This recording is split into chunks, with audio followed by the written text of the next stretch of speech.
is Bryce, and I'm your host for The Inbound Secret, where we're talking with top performers and health experts and sales badasses alike about their strategies to optimize their well-being and performance. Once again, this is The Inbound Secret, and let's get rocking and rolling. This is The Inbound.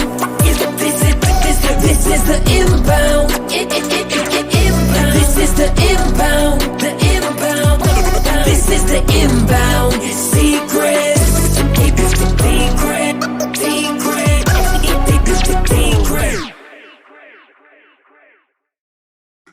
What's going on, John? Thanks for coming on. I know you've got a ton of stuff on your plate with Entrepreneurs on Fire. You've got your doggo behind you. I know I just saw that. I've got my kitty back here. They're little gussy poo. Oh, he looks tired. So I'm just going to dive right on in, man. A lot of our audience is looking to start podcasts, kind of start in the entrepreneurial game, or maybe they've plateaued, right? You've been able to generate 16 mil plus by using this platform, something that everybody from Joe Rogan has proven to be viable to Tony Robbins and yourself. For the people getting started in it, what's kind of the fulcrum point that they need to focus on? Is it consistency? Is it content? Is it guests? Tell me about what's gotten you to where EOF is now. Listen, I was a first mover. First movers get the first mover advantage. I launched a show interviewing entrepreneurs that if I launched in 2021, it would fail, it would flop, it would never get off the ground because everybody's doing it. The reason why I won was because back in 2012, I identified a real problem in the market, a real void. There was no daily podcast interviewing entrepreneurs. So Bryce, the day I launched Entrepreneurs on Fire, it was the best daily podcast interviewing entrepreneurs. It was the worst daily podcast interviewing entrepreneurs. It was the only daily podcast interviewing entrepreneurs. I was the only show in town. That was it. That's why I won. And the same goes today. You need to identify how you can be the only, how you can say, what is one problem in this world that my podcast can provide the best solution to? If you do that, you will win. If you don't do that, you will lose. I wish it was more complicated, but it's not. Well, it's I love the simplicity. One of the biggest things that we teach here, because we're all about helping people thrive, not just survive, right? And we have this, it's almost like this stigma that people have that come onto our show or that listen to the show or join our community is something maybe simple and easy, but what's the difference? Well, easy means it doesn't take a lot of effort. Simple means it can be done, doesn't mean effort's not included. So from the sounds of it, exclusivity is kind of the key nature of getting your podcast to where it's making a big impact as well as profitable. How, in your case, you saw a problem. What did you find helped you identify that issue that you could be the solution for? Because I was a consumer of content, brother. I was listening to podcasts. I found shows that I loved that were interviewing entrepreneurs, that were dropping value bombs, that were talking about their successes, their failures, their stories, this and that. I was like, this show's amazing.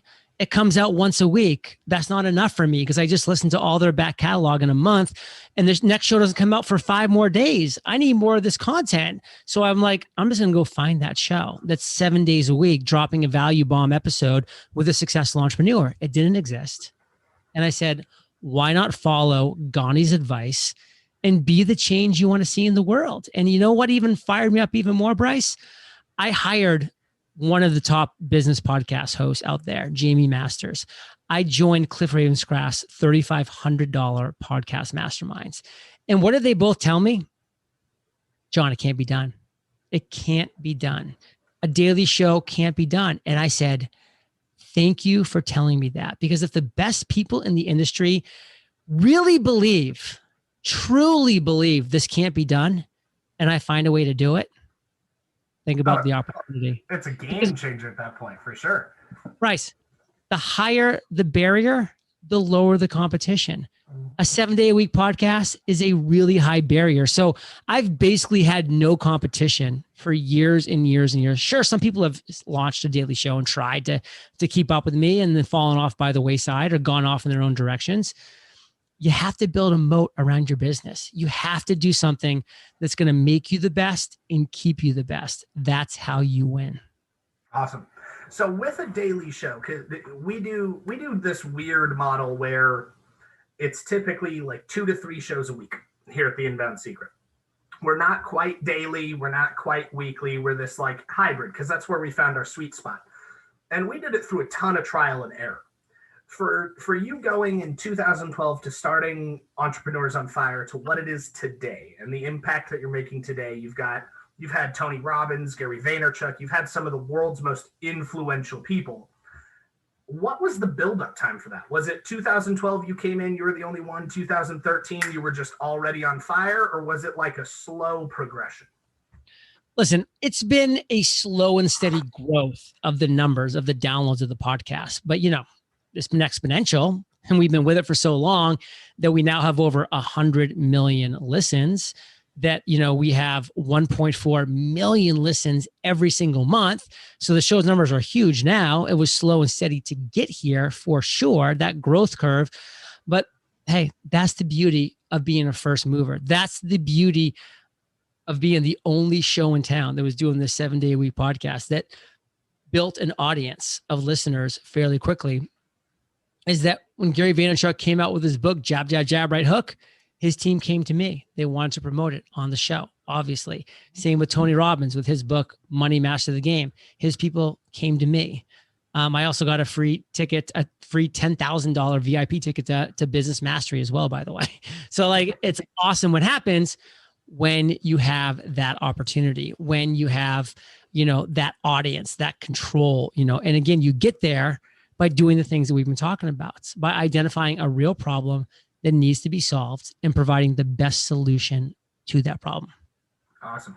So one thing that I want to kind of focus on for probably about the remaining time we have in different areas, a lot of these people coming out, I know myself included at one point, was trying to figure out how to monetize the podcast space. And it pretty much comes down to the two most popular: monetized content that the podcast advertises for, the PR move, and then commercial breaks and sponsorships. How have you found the best way to still serve your intent, your purpose, provide that solution at the best way possible, and monetize the podcast? Listen, we have made millions and millions of dollars on sponsorships over the years. Just last month, we did $80,000. I mean, sponsorships are a massive income stream for us because we have a massive listener base, but that is not the case for 99.9% of shows. And I run the biggest paid podcasting community in the world, Podcasters Paradise. We teach people how to create, grow, and monetize their podcast. It's the best in the biz. Your chances of actually succeeding as a podcaster go up exponential just by being part of the group for all the obvious reasons. All the good, serious podcasters are in Podcasters Paradise because they understand what it means to invest in yourself and to make things happen. And the first thing you learn is, do not waste your time chasing sponsorships because you're not going to make any money doing it. Any meaningful money is not going to happen in 99.9% of podcasts ever. So don't even worry about that. Don't even go down that road. It's a huge mistake. Instead, create free, valuable, and consistent content. Have an audience that knows, likes, and trusts you. Ask your audience, what's your biggest struggle right now? And listen to them. Tell you what their struggles are. And then you provide the solution in the form of a product or a service or a community or coaching, whatever that might look like. You keep people in your community that way. You keep people in your sphere, in your circle, instead of sending them off to some other company and some other products and services for them to spend money somewhere else in exchange for you getting a couple dollars, literally a couple dollars for a sponsorship read. It's just not worth it. That's the best way to monetize by a long shot. Perfect. It seems to follow the same trajectory as really how social media has evolved, right? Social media for a long time was person-to-person connection, community builds, groups, and Facebook kind of led that trajectory of, well, groups can build a community that knows, likes, and trusts you, and you can monetize because now you can be the solution, the provider for their resolution.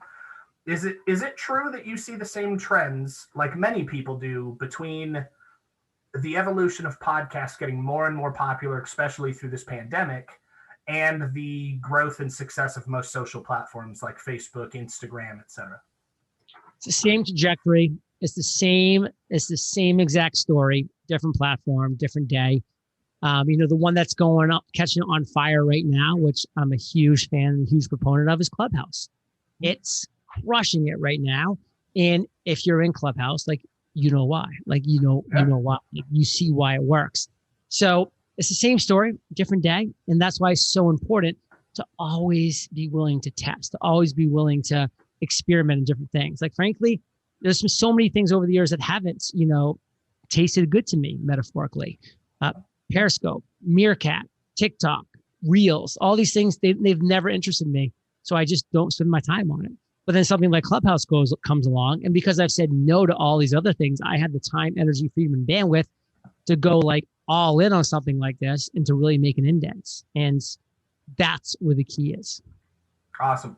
So last but not least, I'm a big fan, the Inbound Secrets community is a big fan of helping impact-driven entrepreneurs win. We help winners win more, make a bigger impact. So like one of my good friends, Akbar Sheikh, says, so they can make more to give more, right?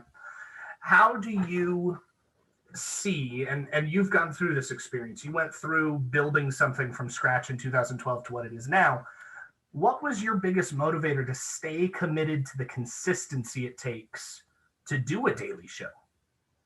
The ripple effect. Seeing that the interviews that I was doing, the words that were being shared by my guests, by myself on these episodes, were inspiring so many people around the world. And I'm talking about the 145 countries that our show is listened to in, to go and do something that they might not otherwise have done. And now they're inspiring other people, and so on and so forth down the line. That ripple effect, it's everything. It's why I kept doing the show for so long daily. That's why I've got to 3,000 episodes. And it's my inspiration. Awesome. I love it. I love it. Well, you guys heard it straight from John Lee Dumas's mouth himself. Impact first, solve the problem, be consistent at it, and go for that ripple effect with actual free, valuable content. John, I've got to thank you for making time to come onto the show. Everybody, I know you're running Entrepreneurs on Fire. What's the best place? Apple Podcasts, Google Podcasts, or Spotify? Well, now that you asked, specifically, I'd like to share that I spent all of 2020 busting my little booty, writing my first traditionally published book, The Common Path to Uncommon Success. It's a culmination of the 3,000 interviews I've done on Entrepreneurs on Fire. And I've been able to create a 17-step roadmap to financial freedom and fulfillment. I partner with HarperCollins. I've gone all in. I have Seth Godin, Gary Vaynerchuk, Neil Patel, Erica Mandy, Dory Clark as endorsers, personal endorsers of the book. And it's available on March 23rd. But don't wait for March 23rd, because we have 5 amazing bonuses for every single person who pre-orders. Just one of the bonuses, Bryce, I'm shipping all 3 of my journals to the door of every single person who pre-orders a $17 Kindle version of this book or the $28 hardcover. I'm shipping it to your door, $150 worth of journals shipped to your door, plus 4 other amazing bonuses that, by the way, we're pulling as the weeks go forward. So to get all 5 bonuses, head over to uncommonsuccessbook.com, uncommonsuccessbook.com. Pre-order today. This book will change your life. Awesome. I appreciate it. Guys, make sure you go there, uncommonsuccessbook.com, correct? That's the one, brother. Awesome. I hope everybody that's watched and listened takes advantage of that. John, I've got to thank you again. It was a pleasure having you on. You enjoy the rest of your day. Adios, Bryce. This is the Inbound Secret. My name is Bryce, and I'm your host for The Inbound Secret, where we're talking with top performers and health experts and sales badasses alike about their strategies to optimize their well-being and performance. Once again, this is The Inbound Secret, and let's get rocking and rolling. This is the Inbound. This is the Inbound. This is the Inbound.